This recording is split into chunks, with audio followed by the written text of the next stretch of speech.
Dumating sa Pilipinas mula sa bansang Oman noong Biyernes, October 20 si Cheryl Brabante, ang ina ng nasabing hazing victim na si Aldrin Lery Brabante.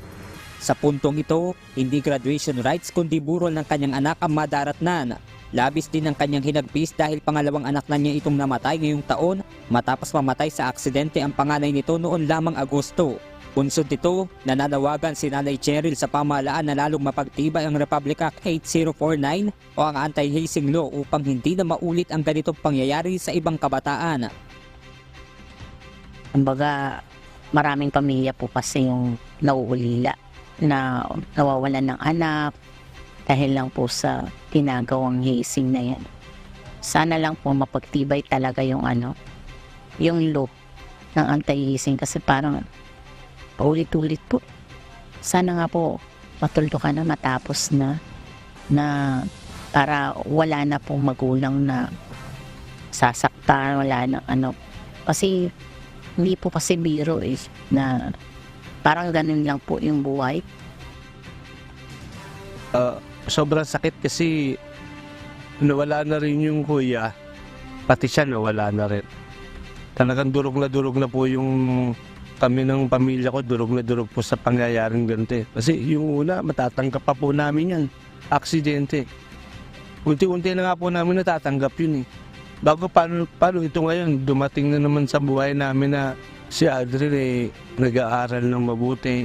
Bago ganyan naman ang malalaman namin na sa hazing, sobra po talagang bigat.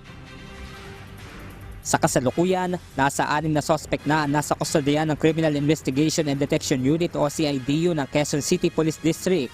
Lumitaw na rin sa CIDU upang magbigay ng salaysay ang tricycle driver na naghatid kay Aldrin sa ospital. Patuloy naman ang panawagan na nauli ng pamilya na sumuko na ang lahat ng mga sangkot sa insidente. Torture na po yung ginawa sa anak ko, grabe. Kung pagkita namin sa ospital, nangingitim na siya, puro paso, puro bongbong, suntok, may palo sa paa, may nagpagsabi daw, balido yung kamay, tsaka yung paa, yun po ang kaya sobra pong sakit yung nararamdaman ko. Siguro, abang ginagawa nila sa ko yun, pinagtatawanan pa nila Sana po makipag-cooperate po, especially po sana yung mga magulang, kasi parang alam ko, under pa sila ng mga nila po, na sana magkaroon po sila ng konsensya na suko or kusa silang makipag-cooperate na harapin po nila yung ginawa nila.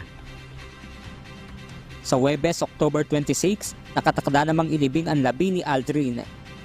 Diyos ang aming sandigan, serbisyo publiko ang aming pinahahalagahan. Mula rito sa Cavite, Benedict Samson, Humahataw!